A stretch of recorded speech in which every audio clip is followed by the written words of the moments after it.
मतलब सलाह और संसाधन दोनों ही जन सुराज की ओर से दिया जा रहा है। इसके पीछे सोच ये है कि बिहार में अगर आप ध्यान से देखेंगे तो पिछले 30 वर्ष में जितने लोग एमएलए एमपी बिहार में बने हैं वो सिर्फ 1250-1300 परिवार के लोग ही यहाँ एमएलए एमपी बने हैं। कई बार हमको आपको लगता है कि परिवार की जो राजनीति है वो लालू जी के साथ है, रामविलास जी के साथ रही है, या कुछ परिवारों के बारे में हम जानते हैं, लेकिन अगर आप ध्यान से देखिएगा तो ये स्थिति कमोवेश हर विधानसभा में है। 2, 4, 5 परिवारों का ही कब्जा है। दल चाहे कोई भी रहे, जब कांग्रेस का जमाना था तो वही परिवार वही लोग कांग्रेस से लड़ते थे। जब लालू जी का जमाना आया तो लालू नीतीश के पार्टी में आ गए। जब भाजपा का दौर आया तो भाजपा में चले गए। मैं आपको एक उदाहरण बता देता हूँ। हम लोग को लगता है भाजपा परिवार वाली पार्टी नहीं है। भाजपा के प्रदेश अध्यक्ष सम्राट चौधरी जी, ये कौन है?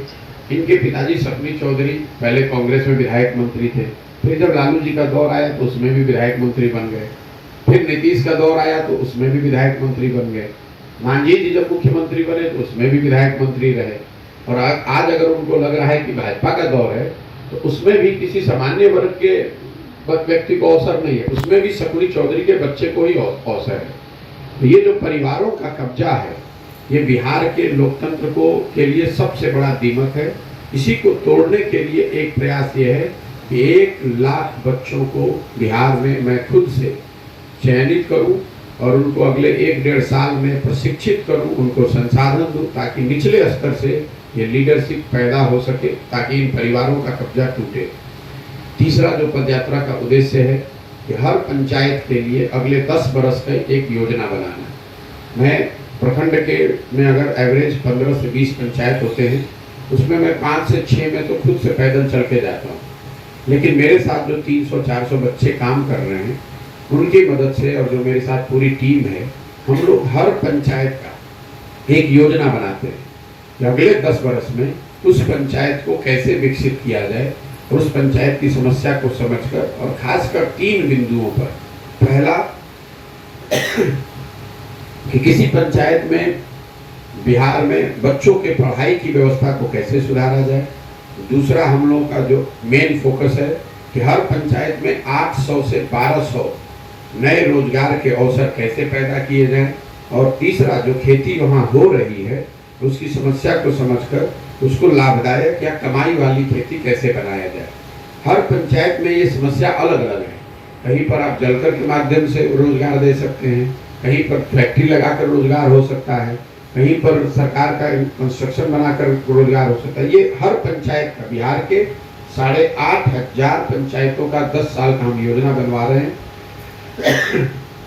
पूरी सोच ये है कि इन तीनों चीज को अगर आप जोड़ेंगे, इस समाज को इस बात के लिए तैयार किया जाए कि भाई तुम विकल्प के अभाव में गलत आदमी को वोट मत दो, सही लोगों को वोट दो। दूसरा, उनके सामने विकल्प हो इसलिए अच्छे लोगों को लाकर एक नया दल, नया विकल्प बनाया जाए। और तीसरा, लोग अगर वोट दे दें, अच्छे लोग चुनकर भी आ जाएं, उनके पास जमीन को समझकर सोची समझी बनाई हुई एक रणनीति, एक योजना हो, ताकि बिहार को अगले 10 वर्ष में हम लोग भी विकसित राज्यों की श्रेणी में आने का सपना देख सके, वो प्रयास किया जा सके।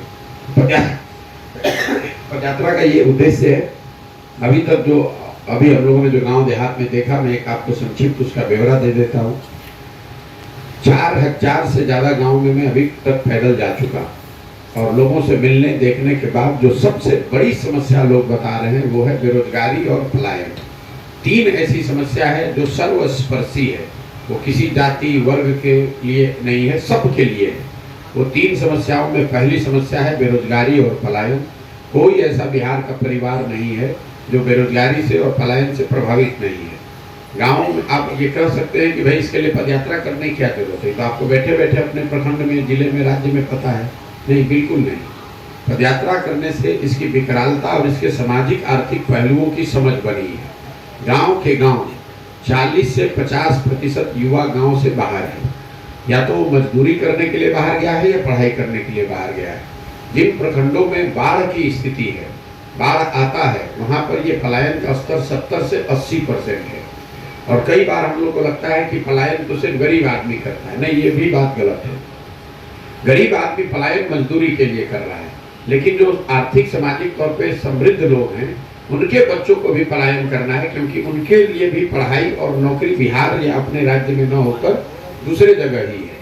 तो शायद ही ये जो पलायन की जो समस्या है, इससे बिहार में परिवार की परिकल्पना ही धीरे धीरे खत्म होती जा रही है। शायद ही कोई ऐसा घर मिलता है जहां माँ बाप, पति पत्नी, बाल बच्चे एक साथ रह रहे हैं। ज्यादातर जगहों पर घरों में बूढ़े लोग हैं, महिलाएं हैं, छोटे बच्चे हैं, जो कामकाजी उम्र के बच्चे हैं वो बाहर ही रह रहे हैं। तो पलायन का जो ये दंश है, ये सिर्फ गरीब के लिए नहीं है, किसी जाति वर्ग के लिए नहीं है, ये सबके लिए है। यही हाल कमोवेश बेरोजगारी का है। बेरोजगारी सिर्फ यहाँ गरीबों का मामला नहीं है, सिर्फ पढ़े लिखों का मामला नहीं है। जो लोग समृद्ध किसान हैं, जो 10 बीघा 15 बीघा जमीन के मालिक हैं, वो भी रास्ते या छोटा मोटा रोजी रोजगार व्यापार कर रहे हैं, वो भी रास्ते में चलते हुए अपने बच्चों के लिए जो बताते हैं, उनके लिए भी अपने बच्चों की रोजगार बहुत बड़ी चिंता और समस्या है। बहुत अच्छे घरों में भी अब लोग अपने बच्चों को 10-15 हजार रुपए की नौकरी के लिए भी लोग हाथ जोड़ने को तैयार है। तो बेरोजगारी और पलायन अभी तक का सबसे बड़ा मुद्दा दिखा है। दूसरा जो सबसे बड़ा मुद्दा है, जो समाज के हर वर्ग को जिसने परेशान किया है, वो है ध्वस्त हुई शिक्षा व्यवस्था।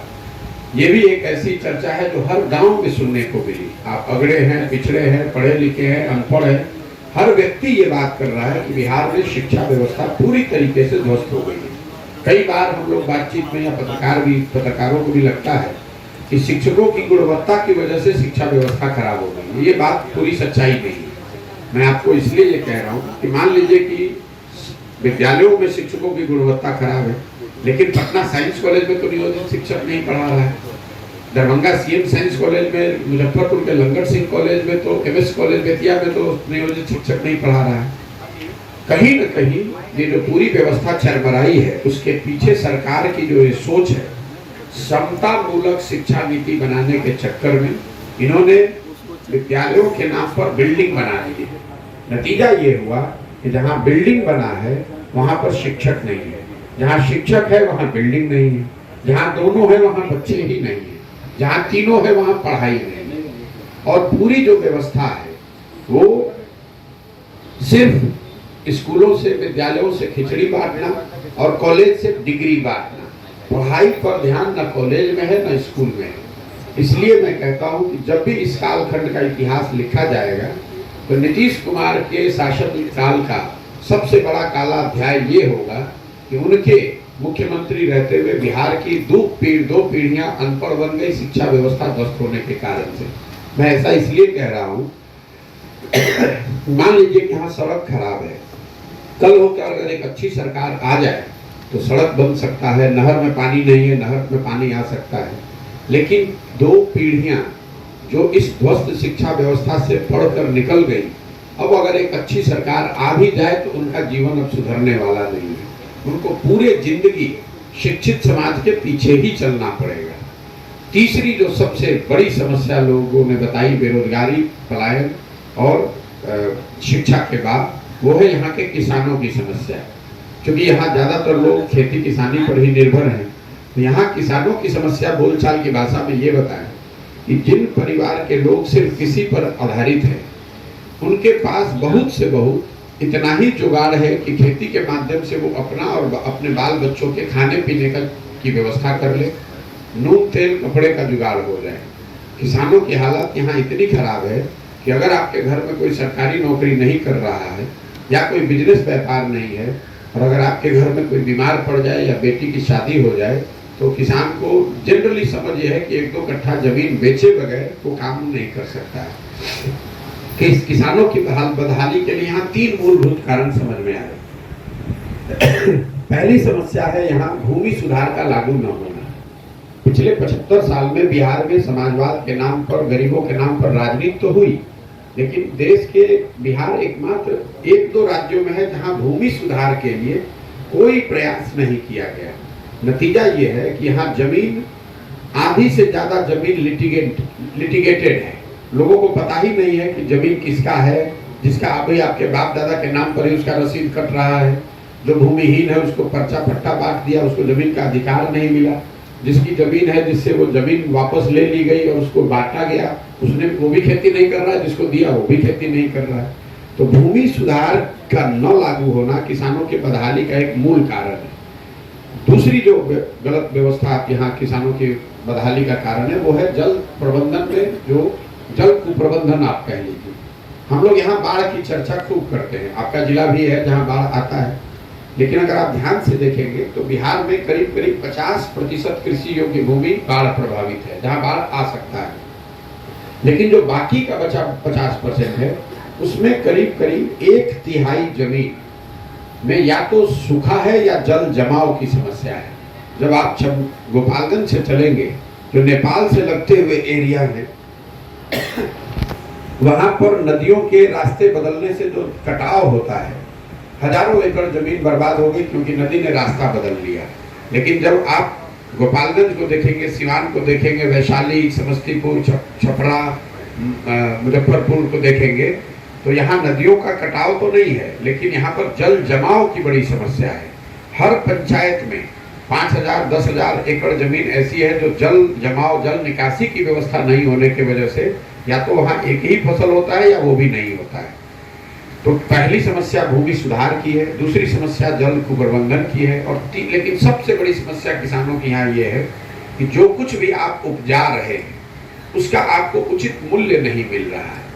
जैसे आप जिस जिले में बैठे हैं, मखाना के इंटरनेशनल मार्केट में आज कीमत है 8,000 रुपये केजी, और यहाँ के किसानों को 300-400 रुपये प्रति केजी भी नहीं मिल पा रहा। आप अंदाजा लगाइए कि अगर किसान को 8,000 का अगर आधा भी मिलने लगे, अमूल की जो व्यवस्था है उसमें करीब 65% रिटेल प्राइस का, दूध का जो प्राइस होता है वो 65% किसान को मिलता है।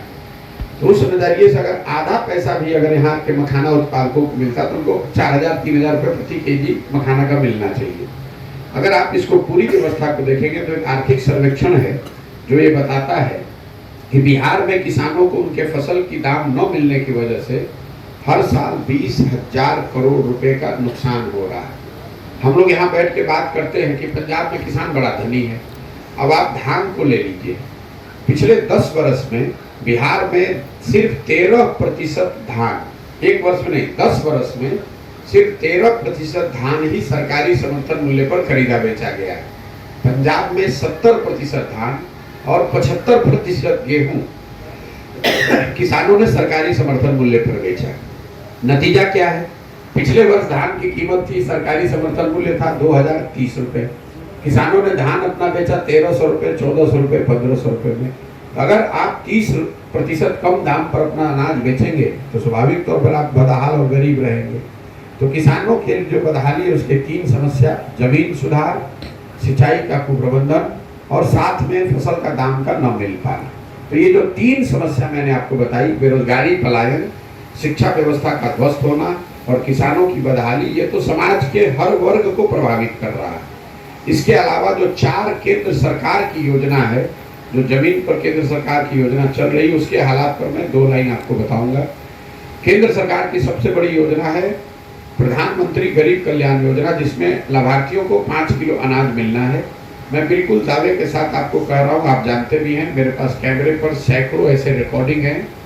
5 किलो अनाज यहाँ किसी को नहीं मिल रहा है, सबको यहाँ 4 किलो अनाज मिलता है। 4 किलो अनाज अगर मिल रहा है, 20% कहाँ जा रहा है?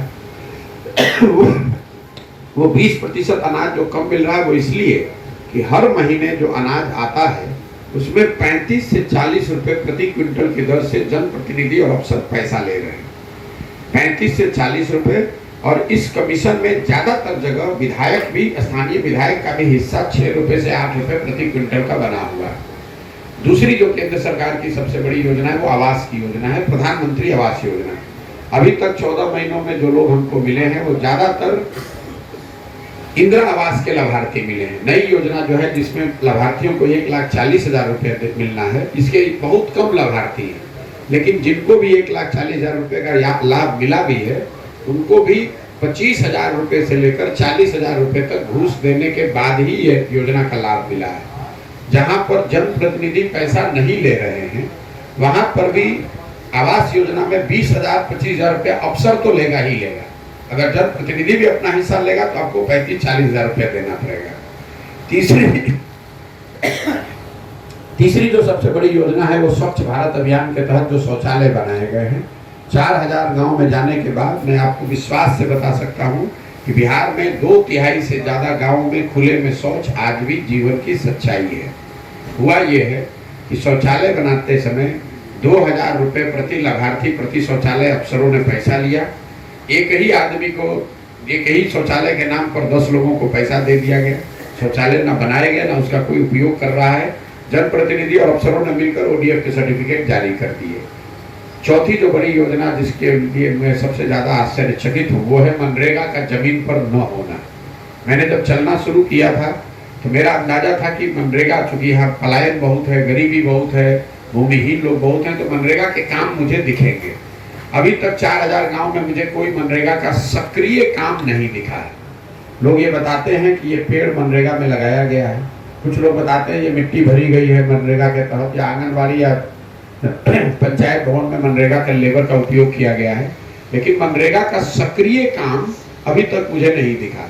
फिर मैंने अगर आंकड़ों में इसको देखा, भाई क्या बात है, तो पता चला जैसे पिछले साल, पिछले वित्तीय वर्ष में बिहार सरकार का मनरेगा का यूटिलाइजेशन है 39%। मतलब अगर 100 रुपया हम लोग मनरेगा का बजट दिल्ली से ला सकते थे तो हम लोग अपनी लापरवाही की वजह से सिर्फ 40 रुपया ही लेकर आए। और जो 40 रुपया आया, मनरेगा में पीसी का दर सभी योजनाओं से ज़्यादा करीब करीब 40% है। तो 100 रुपया में 60 रुपया आया ही नहीं, जो 40 रुपया आया उसमें 40%, मतलब 16 से 20 रुपया घूस चला गया। जमीन पर 20 से 25 रुपया ही पहुंचा है। 4 केंद्र सरकार की योजनाओं के बाद जो राज्य सरकार की योजनाएं हैं उसके बारे में बताना चाहता हूं मैं। 7 निश्चय की सबसे बड़ी योजना, पहली योजना थी बेरोजगार युवाओं को 1000 रुपये की मासिक सहायता। ये तय किया गया था कि 18 से 35 साल के हर बेरोजगार युवा को बिहार में जब तक उनको रोजगार न मिले, हर महीने सरकार 1000 रुपये देगी। उस समय अनुमान था कि हर साल करीब करीब 12,000 करोड़ रुपया इस पर खर्च होगा। अभी तक न इस योजना को शुरू किया गया है, न इसका कोई मुझे लाभार्थी मिला, न कोई पत्रकार बंधु इस पर सवाल करते हैं। दूसरी बड़ी योजना 7 निश्चय की थी स्टूडेंट क्रेडिट कार्ड की, जिसमें यह तय किया गया था कि 12वीं के बाद हर परिवार को अपने बच्चे को पढ़ाने के लिए सरकार की गारंटी पर बैंकों से सस्ते दर पर पैसा मिल जाएगा, ताकि किसी भी परिवार को पैसे के अभाव में अपने बच्चों को पढ़ाने से वंचित न करना पड़े। सरकार का उस समय अनुमान था कि करीब करीब 1 करोड़ 25 लाख परिवारों को इसका लाभ मिलेगा, मतलब 1/3 बिहार के परिवारों को इसका लाभ मिलना चाहिए था। अभी तक सरकारी आंकड़े के हिसाब से कुल 9 लाख परिवारों को ही इसका लाभ मिला है। इस योजना को भी करीब करीब ठंडे बस्ते में डाल दिया गया है। तीसरी जो सबसे बड़ी योजना, एक जो सबसे चर्चित योजना है 7 निश्चय की, वो है नल जल योजना। 2015 में योजना में अनुमान लगाया गया था, जब ये योजना बनाई गई थी तो मैं उसमें शामिल था। उस समय 3% बिहार के घरों में नल से पानी पहुंचता था।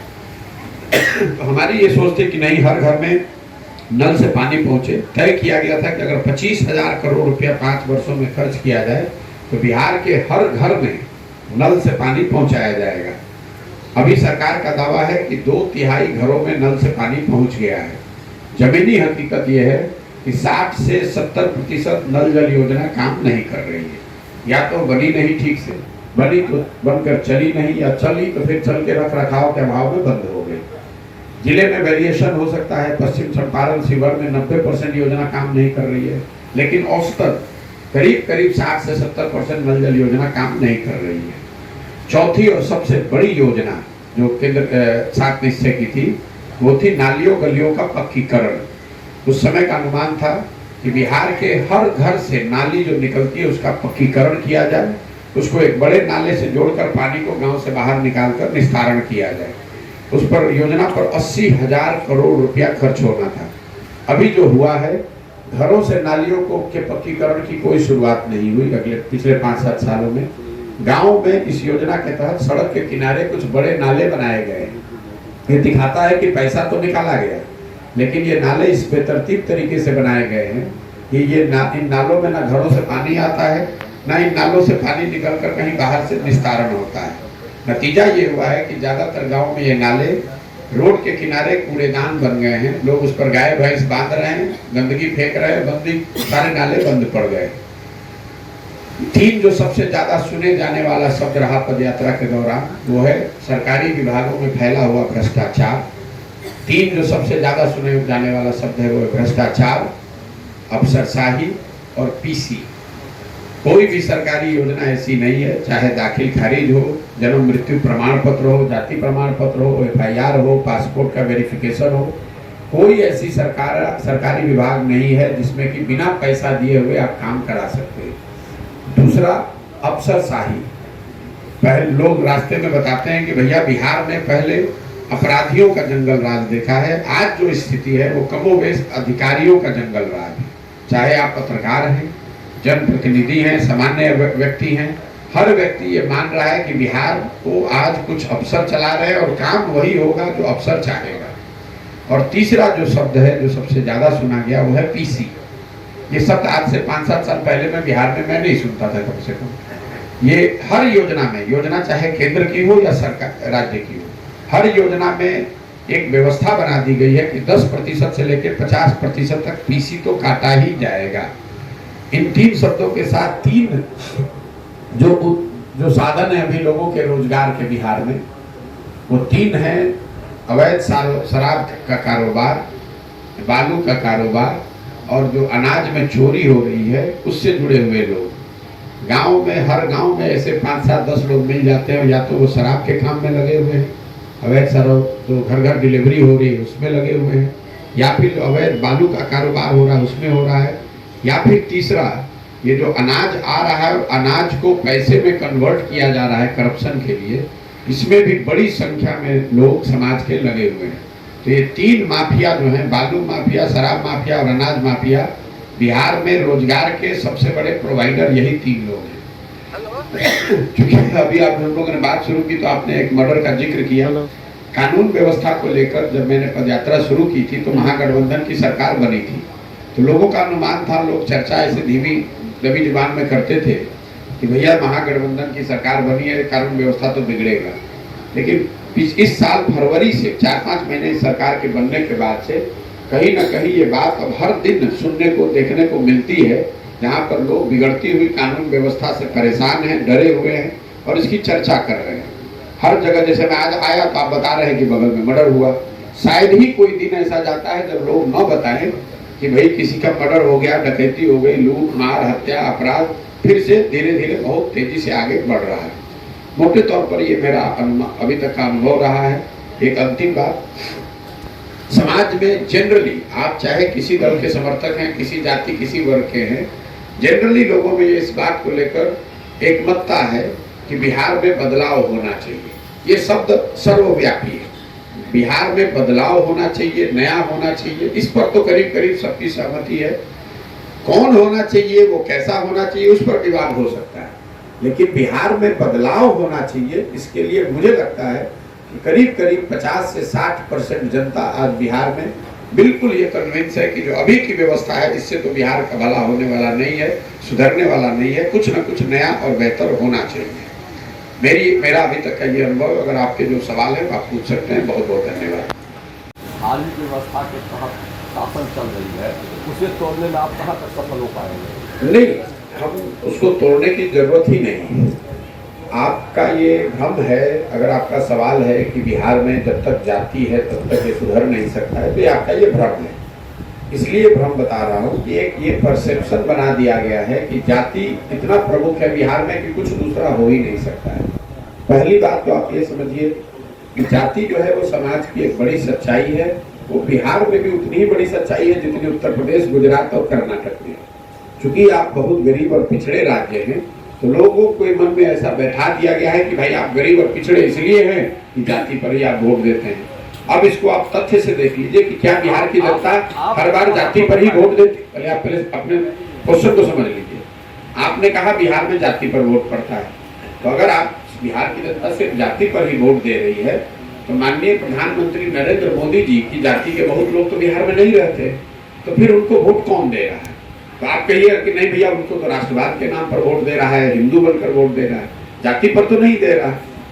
बिहार में पिछले, मैं आगे क्या करूंगा उसको छोड़ दीजिए, पिछले 20 वर्ष में कम से कम 5 बड़े उदाहरण ऐसे हैं जब जनता ने जाति से ऊपर उठकर वोट किया है और मेरा विश्वास है कि मेरा विश्वास जिससे मैंने शुरू किया इस अभियान को और जो मैं देख रहा हूँ, बिल्कुल समाज में जाति से ऊपर उठकर वोट करने की, नेताओं को चयन करने की क्षमता है। जरूरत इस बात की है कि उनके सामने उस तरह की व्यवस्था, उस तरह का विश्वास दिलाने वाला व्यक्ति, दल और कार्यक्रम दिखे। प्रशांत जी, आप कहते हैं कि हम अच्छे लोगों को चुनने की मुहिम चला रहे हैं, राजनीतिक दल बनाना होगा, भविष्य की बात है जी। लेकिन उसी में आप ये भी कहते हैं कि बीजेपी 3 लेवल पे काम करती है। पहला तो उनका अपना हिंदुत्व का एजेंडा है, दूसरा उनका राष्ट्रवाद का एजेंडा है, तीसरा लाभार्थी। ठीक है, लाभार्थी वाली योजना पे आप अच्छा काम कर सकते हैं, लेकिन क्या हिंदुत्व और राष्ट्रवाद के मुद्दे पर आपका क्या स्टैंड है? मेरे भाई, पहली बात तो ये जो आप चर्चा कर रहे हैं, ये मैंने बिहार में कोई चर्चा नहीं की है। देश के स्तर पर जब लोग पूछते हैं, जो काम मैं पहले करता था कि भाजपा जीतती क्यों है, तो मैं ये आपको बताता हूँ कि भाजपा के जीतने के 3 नहीं 4 जो उनकी प्रमुख ताकत है, वो है विचारधारा, जिसको हिंदुत्व आप कहते हैं, दूसरा नेशनलिज्म, राष्ट्रवाद, तीसरा लाभार्थी और चौथा उनका जो ऑर्गेनाइजेशनल और फिनेंशियल ताकत है। मैंने ये बताया कि अगर आपको भाजपा को हराना है तो किसी को भी, किसी दल को या किसी कोalition को, गठबंधन को, किसी नेता को, तो कम से कम इन 4 जो उनकी मजबूत किले के द्वार है, इसमें 3 को आपको तोड़ना पड़ेगा। आपको भाजपा को नहीं आना? मेरे भाई, आप बात सुनने से आप सवाल किए नहीं और जब कर रहे हैं। हमको बिहार की जनता को जिताना है, हमको भाजपा को नहीं हराना है, हमको बिहार की जनता को हराना है। क्यों? यहाँ भाजपा जीती भी है, हारी भी है, बिहार की जनता की स्थिति तो नहीं बदली। यहाँ पर लालू नीतीश जीते भी हैं, हारे भी हैं, कांग्रेस जीती भी है, हारी भी है। हम लोगों ने यूपीए का भी सरकार देखा और 10 साल का एनडीए का भी सरकार देखा। बिहार से पलायन तो नहीं रुका, बिहार से गरीबी तो नहीं सुधरी। आपने 40 वर्ष कांग्रेस का भी राज देखा, भाजपा नीतीश का भी राज देखा, नीतीश और लालू का भी राज देख रहे हैं, आपकी स्थिति तो नहीं सुधरी।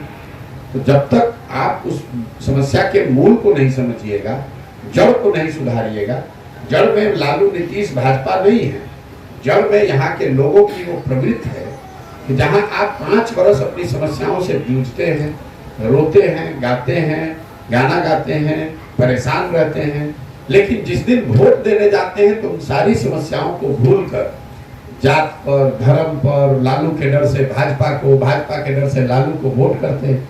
इसीलिए आपकी समस्या सुलझती नहीं है। आपने लालू जी की चर्चा की सर। लालू जी ने कहा कि अखिलेश जी को मैंने जेल में रहकर वहाँ भेजवाया राज्यसभा। ये क्या, इसमें क्या कहना? अब इसमें क्या तो लालू जी कांग्रेस चला रहे हैं क्या? भाई, बिहार में तो कांग्रेस ने आज नहीं, ये तो कोई एक घटना की बात नहीं। 1990 में, 1989-90 में जब कांग्रेस यहाँ हारी, उसके बाद उन्होंने बिहार को लालू जी के हवाले करके एक तरीके से बेच दिया। बिहार को बेचा, अपने संगठन को भी बेच दिया। और कांग्रेस अकेले नहीं है इसमें। जो गलती बिहार की जनता के साथ धोखा कांग्रेस ने किया 1990 में कांग्रेस रूलिंग पार्टी थी बिहार की, एक बार चुनाव हारे और फिर उन्होंने लालू जी के हवाले करके छोड़ दिया। बिहार की जनता का जो होना है हो, यही गलती भाजपा ने नीतीश के साथ की, नीतीश के हवाले बिहार में कर दिया, बिहार को कर दिया, और ये चिंता नहीं की कि बिहार के लोगों का क्या हो। मैं इस बात को समझिए, जो भाजपा दूसरे राज्यों में अलग अलग दलों को तोड़कर अपनी सरकार बनाती है, बिहार में 2020 में वो इस राज्य में सबसे बड़े दल थे, लेकिन उन्होंने पद नहीं संभाला, जिम्मेवारी नहीं ली बिहार को सुधारने का। उन्होंने नीतीश जी को बनाया, जिनके पास सिर्फ 42 विधायक थे। क्यों किया ऐसा? इसलिए नहीं किया कि उनको नीतीश से प्रेम था, ऐसा इसलिए किया कि भैया हमारा नीतीश से समीकरण बना रहे और हमारे 30-35 MP सांसद जीत कर जाते रहे। सोनिया गांधी और कांग्रेस ने क्यों बेचा बिहार को लालू के हाथ में?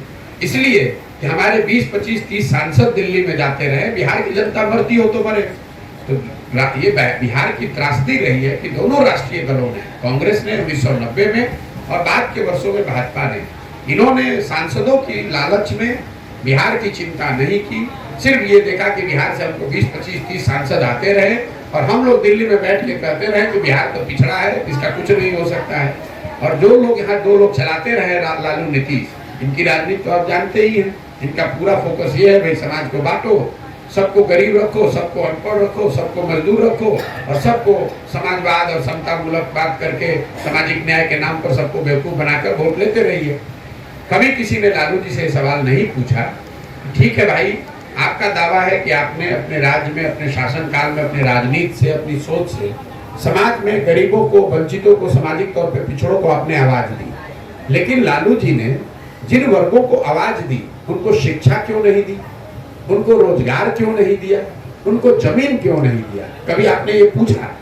वो इसलिए नहीं दिया कि आवाज दे दिया तो जिंदगी भर उनके लिए नारा लगाएगा, झंडा लेकर घूमेगा। लेकिन अगर उन्हीं वर्गों को उन्होंने शिक्षित कर दिया होता, उन्हीं वर्गों को उन्होंने पूंजी पैसा देकर रोजगार दे दिया होता, उन्हीं वर्गों को उन्होंने जमीन दे दी होती, तो आज वो उनका झंडा लेकर नहीं घूमते। तो ये राजनीति है यहाँ पर, जिसके तहत पूरे बिहार को अनपढ़ और मजदूर बना दिया गया, ताकि आपको अगर 400 रुपया पेंशन भी मिल रहा है तो आपके लिए नेता माई बाप है। आज के इस जमाने में 400 रुपया पेंशन पाने वाले लोग भी वोट कर रहे हैं कि भैया सरकार 400 रुपए दे रही है। तेजस्वी जी जापान के दौरे पर हैं। जी। तेजस्वी जी बिहार के जापान के दौरे पर हैं। बिहार के विकास से इसको जोड़कर देखा जा सकता है क्या आइडिया है? मेरे भाई तेजस्वी जी जापान जाएं या अंटार्कटिका चले जाएं, उनकी जो अपनी समझ है, अगर बिहार के लिए जापान से लाकर कुछ करा पाए तो बहुत अच्छी बात है। लेकिन उनके माँ और बाबूजी यहाँ 15 साल शासन में रहे, तब तो ना कोई जापान से आया ना जर्मनी से आया। अब अगर वो प्रयास कर रहे हैं तो मैं उसका समर्थन कर रहा हूँ, बिल्कुल समर्थन है। लेकिन मेरा सवाल है, जापान आप घूमने गए हैं, ताकि जापान से कुछ बिहार के लिए लाने गए हैं, वो तो जब वो जापान से लौटेंगे और आने वाले महीनों में ही दिखेगा कि उनके जापान जाने से बिहार का कुछ फायदा हुआ कि इस गरीब जनता के टैक्स का पैसा का और मिट्टी पलीद हुआ और आटा गीला हुआ। सर मेरा सवाल है, हम लोग जहां अभी हैं बेनीपट्टी प्रखंड मुख्यालय में, यहाँ वर्षों से स्वास्थ्य माफिया का बोलबाला रहा है और यहाँ जो भी लोग इनके खिलाफ लड़ रहे हैं, या तो इसको मौत से हत्या करवा दिया गया है या तो इसको रास्ते से हटा दिया गया है। वर्ष 2021 में यहीं का एक पत्रकार था बुद्धिनाथ झा उर्फ अविनाश, इसको मेडिकल माफिया के लोग ने अपहरण करके हत्या करवा दिया। इसके बावजूद भी बेनीपट्टी में मेडिकल माफियाओं का बोलबाला है, यहाँ का लोग रोजाना शोषण हो रहे हैं, मृत्यु का शिकार। मेरे भाई, अगर बेनीपट्टी की ये समस्या होती तो मैं आपको अभी तक जरूर इस पर कुछ बोलता। मैंने आपने देखा, मैंने सब विषय पर बोला, लेकिन मैंने स्वास्थ्य व्यवस्थाओं पर नहीं बोला। क्यों नहीं बोला? भाई स्वास्थ्य व्यवस्था हो तब तो मैं बोलूं कि वो अच्छा है कि खराब है। मैं अनुमंडल और जिला अस्पतालों में गया नहीं, लेकिन जो गांव पंचायत में ब्लॉक के स्तर पर जो अस्पताल है वो अस्पताल है ही नहीं, वहां तो भैंस और बकरी बंधे हुए हैं। अब माननीय स्वास्थ्य मंत्री अभी जिनकी आप चर्चा कर रहे थे, बेचारे जापान गए हैं, तो आपको उनसे पूछना चाहिए। आप आशा हम लोग को रखना चाहिए बिहार के नागरिक होने के नाते कि जापान से लौटेंगे तो कुछ स्वास्थ्य के विषय में सीख गए होंगे, तो शायद यहाँ के स्वास्थ्य व्यवस्था में सुधार के लिए कुछ करेंगे। आपने स्वास्थ्य मंत्रालय यहाँ किस लिए है? नर्सिंग कॉलेज में का लाइसेंस देने के लिए पैसा लो, डॉक्टर का जिसका प्रैक्टिस चल रहा है उससे ट्रांसफर पोस्टिंग करके उससे हर 6 महीने पे वसूली करो, दवा में घोटाला करो, बिल्डिंग बनाने में। स्वास्थ्य के लिए यहाँ कौन चिंता कर रहा है भाई? स्वास्थ्य तो यहाँ पर जो ग्रामीण चिकित्सक हैं उन्हीं के भरोसे है, आप मरिए या जिंदा रहिए। ग्रामीण चिकित्सकों के भरोसे प्राइवेट सर्विस प्रोवाइडर, आप जो शब्द प्रयोग कर रहे हैं वो मैं नहीं करूंगा, लेकिन बिहार के 13 करोड़ जनता के स्वास्थ्य की जो चिंता है या जो भार है वो यहाँ के ग्रामीण चिकित्सकों और प्राइवेट सर्विस प्रोवाइडर पर भी है, क्योंकि सरकार की तो कोई व्यवस्था है नहीं यहाँ।